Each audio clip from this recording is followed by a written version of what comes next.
3 things people with health anxiety do, part 2. So the first type of individual is somebody who's constantly going to the doctor. They really feel like something's wrong. They feel like something's not right, that they're going to die from some terrible disease, and the doctor keeps telling them that they're fine. And then what happens is they keep going to the doctor, hoping they would find something, and nothing works out.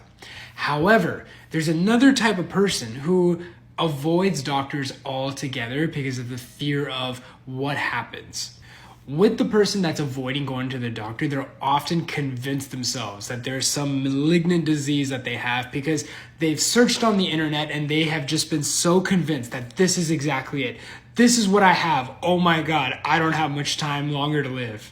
And so what they do is they avoid going to doctors altogether for fear of validation. They don't want to be proven right.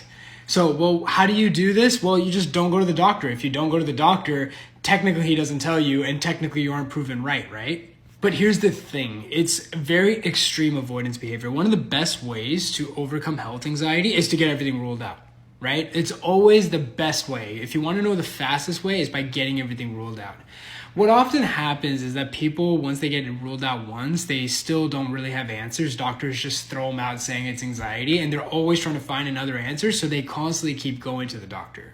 Which leads me to number 2, which is they're trying to figure this out on their own. They start Google searching, they start going on forums, they start reading comments. They may even be reading comments on this video, trying to figure out, well, what if it is something else? Oh, okay, this person in this comment said they had anxiety, but turned out it was something else. And they're always trying to self-diagnose. They're always trying to figure out. They feel like the reason why they haven't gotten better is because they haven't figured out what's happening.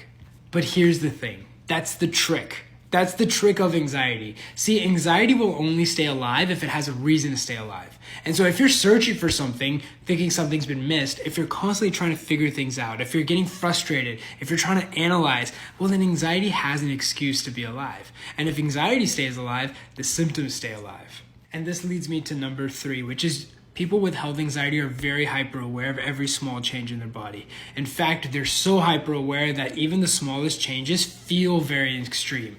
They could feel like, oh my God, something is seriously wrong. They may even notice their body makes like really weird noises. And what I mean by that is like they just notice that their body is not really performing optimally. It can feel like there's something seriously wrong. And it can validate the fact that, look, there is something wrong. I told you, this isn't how I normally experience life. But it's all just part of the anxiety. Fix the anxiety and this all goes away. If you really want to know more about how to overcome this, check the comments.